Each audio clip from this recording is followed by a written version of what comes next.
Hi guys, and welcome back to part 2 of the Kitbashing Kingsmen series. I mentioned last time that I was planning on adding some figures from Warlord Games to represent the cults of Sauron and Morgoth during the fall of Numenor. Those figures got a little bit lost in the post, but they arrived last week and I couldn't wait to get started on them. I decided to use these masked Incans from Warlord Games. They had a sinister, masked vibe that was really creepy that I was going for. And the Armoured Oracle looks pretty close to the armor style that I've already gone with from the scale mail on the Russians and Byzantines. When Ar-Pharazôn brought Sauron back to Numenor, it didn't take long for everything to go very wrong. Sauron used his influence over the king to turn the Kingsmen's distrust of the Valar and the elves into outright open hatred. Resenting the fact that they were doomed to live a mortal life, most men of Numenor were easily convinced that they were somehow being tricked out of eternal happiness in the Undying Land. Sauron told them that Eru Ilúvatar was in fact not worthy of their worship, and the only true god in Arda was Morgoth, the first Dark Lord. Now, just an aside, but this is one of my favourite scenes from all of Tolkien's works. It depicts Sauron standing atop the Temple of Morgoth, defying the Valar during the fall of Numenor. From this point onwards, the Kingsmen pretty much gave up any pretense of rational behaviour. They constructed a great temple to Morgoth, with Sauron serving as High Priest of the new faith. The temple had an open roof which allowed the smoke from all the altar fires to escape. And into these fires, the Numenoreans first threw Nimloth, the great white tree that was gifted to them from the elves of Valinor. But it didn't take long for the faithful Numenoreans to join Nimloth on the fire as well, as the Kingsmen engaged in human sacrifice. After the downfall of Numenor, Sauron's spirit retreated to Mordor, but he was unable to ever assume a fair form and deceive people again. He pretty much gave up illusions of being a representative of Morgoth and simply just declared himself Morgoth Reborn. Especially in the south and east of Middle-earth, the men viewed him as a god king, and it's reasonable to assume that his cultists continued to spread his influence well into and perhaps even after the War of the Ring. The models needed a minimum of prep to get them ready. Just some flash from the molds and some rough metal under the bases. Overall, I was pretty happy with the quality. They aren't the most detailed figures in the world, and due to the casting process, they maybe are a little bit two-dimensional, but given what I paid for them, I'm pretty chuffed.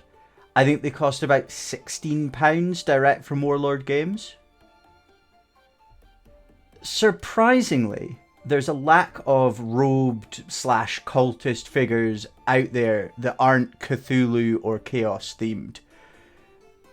And I liked these because they're just a bit more realistic and grounded, which fits with the Lord of the Rings style. The Rangers of Shadowdeep range, which I came across actually after I bought these, also has some cool robed and masked guys, so I might look at getting some of those if I ever expand this section of the force.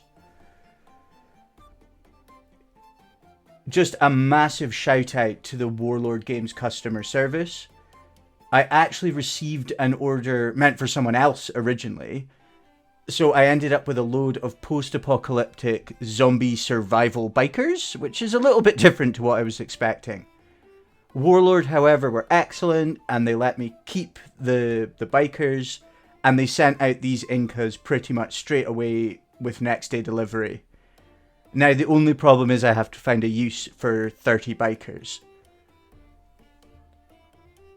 Painting wise, I kept to a fairly simple colour scheme, mostly with contrasts. I'm a big believer in simple, unified schemes across an army. Personally, for me, contrast has been a real lifesaver.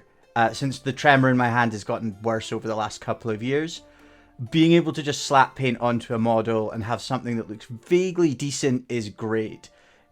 At the end of the day, having any painted models is better than bare metal or plastic. I slapped some Blood Angels red on the cloak for a nice vibrant red. By the way, these are exactly the same colours that I used for the infantry and cavalry models I built in the last video. I've popped the link down below if you're keen to see how I did those. Next up, I slapped some Black Templars onto the robes and the weapon handle. Not much else to say about this really, it's basically painting by numbers at this stage. Then onto the leather, which I did in snakebite leather, and the skin, which was Guilliman flesh. Recently, I've discovered how great the Vallejo metal colours are. The coverage they give is so much better than a lot of the Citadel metallics. I don't often stray away from the GW paint range, but these are definitely my go-to for painting metals now. You just need to make sure you give them a good shake before you start painting with them. I use dark aluminium for the silvery bits and the copper for the goldy bronze on the helmet. Finally, I gave the model an all-over wash of Drakenhof Nightshade, and I wasn't too careful about doing this. I just wanted to get an all-over coverage. This gave the metal a really cold polished look, as well as an almost dead look to the skin. I just don't imagine these guys get out of the temple very much. I did a little bit more highlighting on the models off screen. I wasn't 100% happy with how they turned out after the wash, and I just wanted to bring the red and the metal back up a bit. I very rarely bother with much highlighting, but these are meant to represent the ruling elite. So I decided to put in a little bit more effort. Basing wise, I used a mixture of static grass and smashed up kitty litter. Obviously clean, unused kitty litter. It's quite a neutral basing scheme, so it doesn't tie them to any specific location, but hints that maybe they're exploring a ruined Numenorean hold, or even attacking somewhere in Gondor. Rules wise, I plan to run these guys as a war priest and dragon cult acolytes. A lot of people have told me that they're probably better armed with axes than knives, but this is a narrative army, so I'm not too stressed about what the optimal loadouts are. As promised last time, here's a selection of models from the rest of the army, painted up in exactly the same way. I've got about 800 points of these chaps if I run them using the Easterlings rules, but I would like to bump that up to maybe about 1200 points. I think the next project with these will be to add some crossbowmen and maybe some heavier infantry from the Umbar army list. But let's leave things as they are for today. As always, thanks for watching, and remember to like, share and subscribe. I would love it if this video could take the channel up to 50 subscribers. So if you want to help me smash that very small goal, then hit that subscribe button harder than Ariel Luvatar hit the island of Numenor during the fall. Bye!